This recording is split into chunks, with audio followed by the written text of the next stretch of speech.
Salut, c'est Samuel Talbali et vous écoutez Toute Première Fois.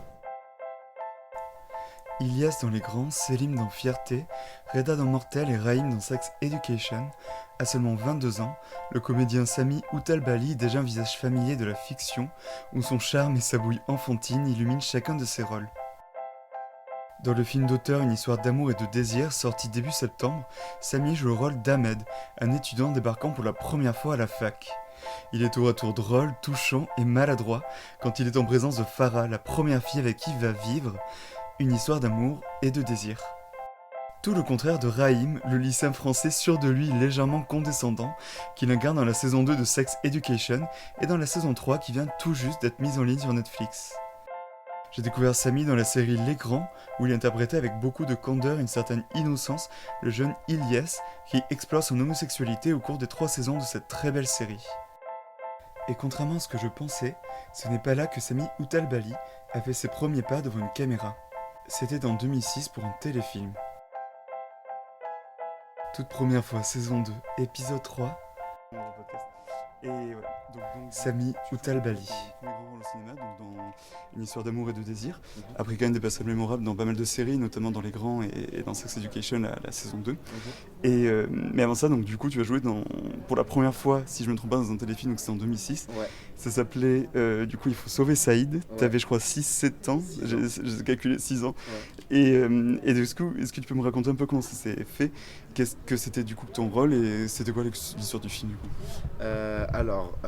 Comment ça s'est fait? J'ai passé un casting, moi, j'étais dans une agence. Ma maman m'avait mis dans une agence, mais un peu comme tu sais, on mettrait un gamin dans un club de foot ou de judo en activité extrascolaire. Et j'ai passé le casting. J'étais stressé, donc j'ai pleuré. Et je l'ai eu. Et le film parlait. Alors attends, putain, je me souviens de quoi parlait le film. Je sais qu'il y avait notre plus. On était une fratrie. C'est ça, tu jouais un petit frère? Je jouais le petit frère. Il y avait le frère du milieu qui était Saïd, il me semble. C'était le rôle principal. Et il y avait le grand frère qui lui faisait dealer de la drogue, avait des grosses galères d'argent. Et moi je sais que je jouais du coup le petit frère et que j'étais sourd dans le film. D'accord. Malentendant en tout cas. Ah ouais. Ouais.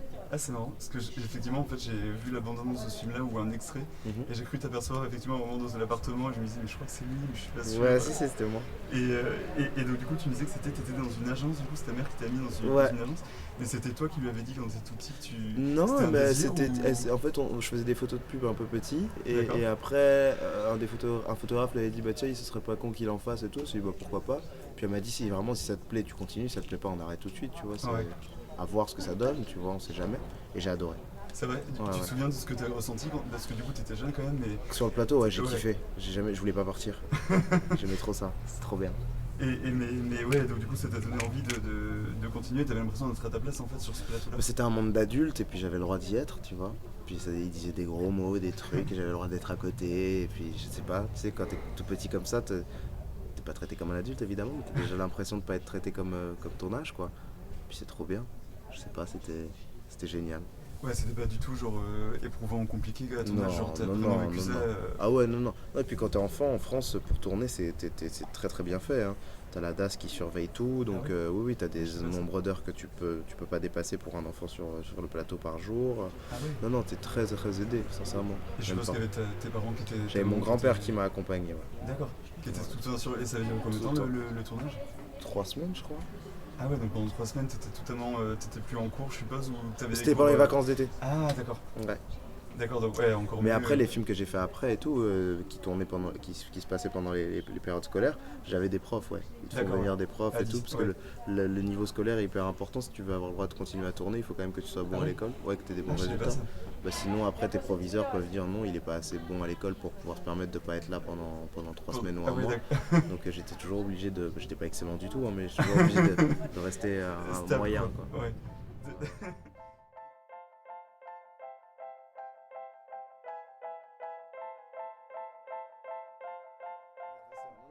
Je savais que j'aimais ça, que j'aimais être sur un tournage et tout ça, puis après j'ai continué, j'en ai fait d'autres.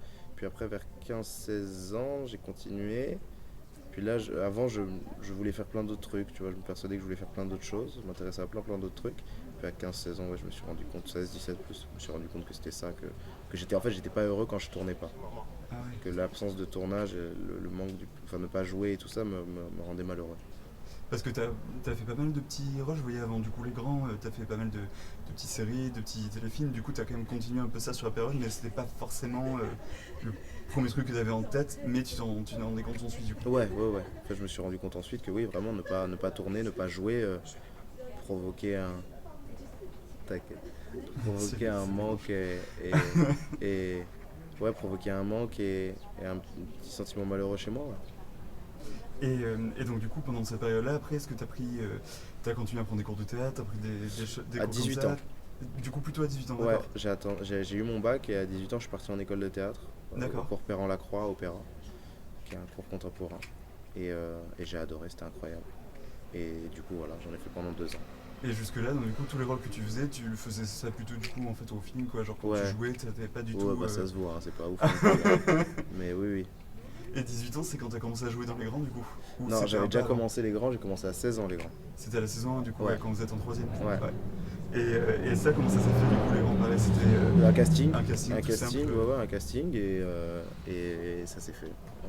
Ouais. Et du coup, donc ouais, donc t'as les grands donc du coup en 2016, le rôle d'Ilias du coup. Mhm. Ensuite, t'as aussi joué dans la mini-série Fierté qui était sur Arte Sur Arte, ouais. en 2018, si je ne me trompe pas. Et ensuite en 2019, donc la saison 2 de Sex Education, c'est avec le rôle de Raïm. Et justement, est-ce que c'est à ce moment-là que tu t'es vraiment rendu compte qu'en fait t'as lancé dans ce milieu parce que t'avais de plus en plus de rôles, des Non, rôles importants? les C'est à grands partir m'ont des grands, conforté, ouais, m'ont donné le véritable amour du plateau et tout ça. Genre, c'est sur les grands que je l'ai découvert. Mais T'as eu une sorte de déclic en te ouais, disant c'était le plus beau tournage de ma vie et j'ai eu vraiment le sentiment de me dire, ok, donc ouais, c'est vraiment ça que je veux faire toute ma vie en fait. ouais, J'aime trop ça. ça sent un peu, je trouve aussi, quand on regarde la série, genre vos interactions entre vous, on a l'impression que vous entendez bien aussi. Ah, mais on est des vrais amis, c'est une vraie famille et tout. Non, ouais, c'était une évidence. C'était une vraie rencontre, un vrai changement dans ma vie, en tournant. Et après, en continuant les castings, en continuant le théâtre, en rencontrant d'autres personnes, d'autres réalisateurs, réalisatrices, et des discussions, des rencontres, des projets, des scénarios et tout, et des projets de plus en plus différents, plus gros pour certains, plus petits pour d'autres. Ouais. Ouais, là, c'est là où tu t'es dit que tu t'étais dans le milieu, quoi. Genre là, ça y est, t'avais mis un pied dedans et que tu voulais continuer là-dedans. Avec les grands, en plus Ouais. qu'avec les autres projets. Les autres projets, ça venait conforter Oui, tout les ça, grands, mais les ouais. grands, ça a été vraiment Le déclencheur. révélateur pour moi. Et est-ce que t'as commencé un peu à ressentir une sorte de pression au fur et à mesure de tes projets ou pas du tout? Jamais. Jamais? Non, pour Sexed, parce que je savais que c'était un gros projet. Ouais. Mais après, une fois. Enfin, non. J'essaie de pas jamais en avoir. Enfin, pas que je m'en fous, mais je vais le faire. Donc, de toute façon, que je vais essayer d'amener un truc cool et de faire un truc assez intéressant. Et si ça passe, c'est trop cool. Si ça passe pas, bah, c'est dommage, mais c'est comme ça, quoi. Ouais. Mais ça sert à rien. Je réfléchis mieux sous pression, mais je suis pas sûr de travailler mieux sous pression. Là, jusqu'à un certain niveau, en fait. Ouais, en fait, et du coup, est-ce que tu essaies de garder les mêmes manières de jouer, les mêmes manières de jouer sur un plateau depuis les grands Non. et depuis ton premier téléfilm où tu sens que tu as évolué? Bah, j'essaie de tout le temps évoluer, tout le temps aller chercher un nouveau truc, de tout le temps me remettre en question, tout le temps. Alors, je sais pas si j'arrive à le faire tout le temps, mais j'essaye en tout cas. C'est de jamais rester figé dans un truc, je trouve que c'est dangereux, tu vois. Dangereux, c'est cette espèce de sommeil dans lequel tu t'enfermes très vite, c'est dangereux. Et justement, donc là, sur le film, du coup, Une histoire d'amour et de désir, qui a été présenté à la Semaine de la Critique, tu as gagné du coup là le prix du meilleur acteur à Angoulême, du coup, au festival du film français d'Angoulême. Est-ce que du coup, ce tournage-là, encore plus peut-être que tu as eu un autre déclencheur, parce que du coup, Les Grands, c'était ta première grande série.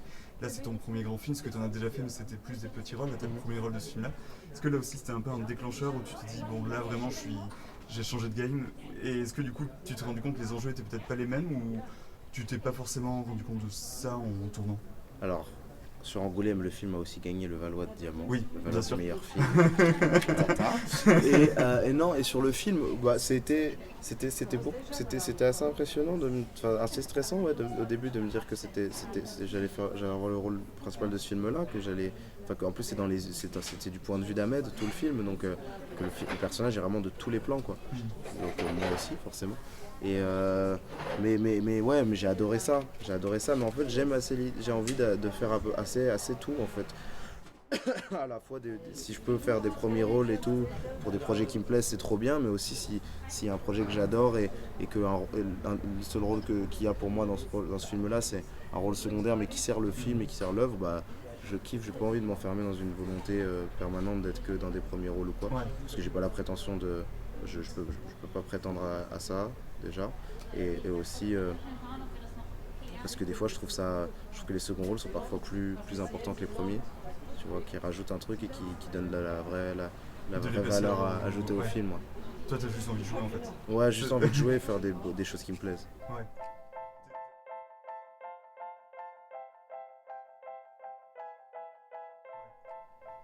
Justement, ce que je me demandais si. Parce que du coup, là, tu joues depuis très très longtemps. Est-ce que du coup, tu vois que tes goûts ont changé vers les films vers lesquels tu vas? Est-ce que ta manière, du coup, tu me disais de jouer, qu'elle change entre chaque projet aussi? Comment tu vois du coup tes premières fois jusqu'à aujourd'hui? Est-ce que tu vois que Ça s'affine. ça Ça filme, s'affine, ouais. ouais. Ça s'affine dans. Tu vois là, le film qu'on présente qui sort demain, qui sort Une histoire d'amour et de désir, c'est un film d'auteur. Ça me conforte dans l'idée de me dire que j'adore ça et que j'ai Ouais. envie de faire ça. Et puis là, je viens de faire le film de Cédric Jiménez, le prochain, en Ouais, novembre, qui est sur un le film 13, sur le 13 ouais. novembre, qui est un film avec beaucoup plus de budget et tout ça. Mais j'adore ça aussi. Parce que c'est un beau film, ça va être un magnifique film et tout ça, j'adore ça. En fait, je me rends compte que vraiment ce que j'aime, c'est les scénarios, c'est les personnages et c'est les histoires qu'on essaie de raconter. Et en fait, c'est sur ça qu'il faut que je me concentre. Tu vois, je pense que c'est plus sur la beauté de la chose qu'on essaie tous de faire. Pas que le rôle pour lequel je passe un casting ou que tout ça. Tu vois. C'est dommage souvent de se concentrer que sur le rôle et de se dire le rôle est charmé. Mais le projet n'est peut-être pas dingue et que du coup, finalement, c'est un peu dommage. J'essaie de me forcer à me concentrer sur voir l'ensemble du tableau avant de voir ce que je vais jouer. Le fait que ce soit un film à gros budget ou un film à petit budget, pour toi, c'est vraiment le rôle au sein de l'histoire et l'histoire en elle-même qui te. Et l'histoire en vraiment te- elle-même, ouais, complètement. Tu t'as pas envie de faire que des films d'auteur ou Non. que des comédies ou que Non, des. non, j'ai envie de faire. En fait, j'ai envie de faire plein de trucs parce que j'ai envie de faire ce que je veux. Et ce que je veux, ça varie tout le temps. Donc, essayer de juste m'amuser, quoi. Ouais. Juste prendre du plaisir. C'est hyper important. C'est ce que me disait, j'avais eu à Cecilia pour parler de Bande de filles de Céline. Et elle me disait qu'elle, justement, elle avait l'impression d'avoir une pression aujourd'hui parce qu'elle voyait que ça commençait à marcher maintenant que du coup, que c'était son métier et du coup, elle avait une certaine pression, elle sentait pour jouer. Et justement, elle regrettait de plus avoir cette sensation un peu pas de liberté, mais un peu ni de je m'en foutisme, mais un peu genre de non-stress où elle connaissait pas trop ce que c'était quand elle était sur le plateau vu que c'est son premier film et qu'elle n'arrive pas forcément à retrouver aujourd'hui. Mais toi, t'as l'impression, du coup, moi je me demandais si toi t'avais aussi cette sensation-là, mais toi j'ai l'impression du coup que tu me disais que finalement non, Non, j'essaie de pas l'avoir en tout cas. J'essaie de garder. C'est ma première fois mon premier tournage, c'était il y a très longtemps maintenant, Ouais. c'était il y a 16 ans. Donc la sensation, je ne saurais même pas la retrouver, tu vois. Mais non, mais garder juste garder l'amusement à chaque fois, quoi. C'est un plateau, c'est un espace de jeu, quoi. De jeu. Donc, pour jouer, dans tous les sens du terme. Donc pour s'amuser aussi. Et peu importe le rôle, que ce soit un rôle tragique ou quoi, c'est trouver de l'amusement dans tous ces trucs-là et garder. Et je veux pouvoir essayer au maximum de garder ma liberté de choix et d'amusement en permanence. En fait, j'ai envie de pouvoir faire ce que je veux. Mais dans mes choix, et pas sur le plateau parce que je suis au service de la réalisatrice ou du réalisateur, mais dans mes choix et dans la manière que j'ai de pouvoir continuer à faire mes choix, surtout. Pouvoir continuer vraiment à faire mes choix, c'est ça qui est important. Et tes premières fois, du coup, pour finir, tu les vois comment? Est-ce que tu les vois un peu comme parfois certaines un peu embarrassantes ou pas du tout? Est-ce que tu es fier de tout ce que tu as fait? Est-ce que tu dis je ferais mieux certaines choses maintenant? J'aurais dû faire ça comme ça? Bien sûr, tout Comment le temps. tu le vois toutes ces premières fois quand ton premier film, ta première série, ta première grosse série, genre je pense à Netflix, voilà la première grosse production. Comment tu vois toutes ces premières fois du coup? Que j'ai appris avec chacune en fait. Ouais. Que évidemment avec le recul il y a des choses où tu te dis ça j'aurais peut-être fait Ce que autrement. tu disais tout à l'heure, par exemple, que dans les grands. Non, pas dans les grands, mais au tout début, comme tu prenais pas de compte, tu disais ça se voyait. Oui, ça se voyait, bien sûr. Tu vois ça un peu avec. Non, mais parce que j'ai appris des trucs, en fait, tu prends des choses à chaque fois, Ouais. tu vois. C'est comme dans les relations amoureuses, tu vois. En fait, je pense qu'il faut pas avoir de regrets dans les. Alors, sauf si effectivement on tombe sur des personnes horribles et tout ça, Ouais. mais quand c'est pas le cas, quand ça se termine, on a toujours appris quelque chose. Ouais. Je pense que moi, dans ce que j'essaye de faire, tu vois, c'est ça, j'essaie de prendre à chaque fois le bon côté ou le mauvais côté, mais toujours en tirer une leçon un peu de ce que j'ai fait, tu vois. Donc j'ai pas de regret parce que je prenais pas de cours de théâtre, c'était mon choix, tu vois. Quand j'étais gamin, mes parents ils voulaient me mettre au théâtre, c'est moi, en teubé que j'étais à l'époque, qui voulais pas en faire, tu vois. Donc j'aurais pu en faire, genre, on me demandait d'en faire, je voulais pas. Mais donc non, parce que j'ai appris d'une autre manière du coup sur les Ouais, plateaux. t'as pris de manière. J'ai appris d'une autre manière, j'étais peut-être plus réceptif aux énergies du plateau à cette époque-là, tu vois. Moins dans ce qu'on m'a appris après et tout, mais enfin, ce que j'ai appris au théâtre, ça me servira toute ma vie, c'est une des choses les plus importantes que j'ai apprises dans ma vie. Mais ce que je ne l'avais pas avant, et je pense que c'est pas pour autant que j'apprenais pas ou que j'ai raté des choses. Au contraire, je pense que j'ai pris peut-être d'autres choses que j'aurais peut-être pas prises en ayant fait du théâtre. Ça va, donc du coup, contrairement à certaines premières fois amoureuses ou sexuelles, toi t'as pas de première fois embarrassante ou de trucs gênants. Je pense pas, ou alors elles me viennent pas en tête. Après, le cerveau ça occulte, hein, on sait des fois. Merci d'avoir écouté cet épisode de toute première fois. Vous pouvez vous abonner sur Spotify, Deezer, Apple Music et également suivre le compte sur Twitter et Instagram.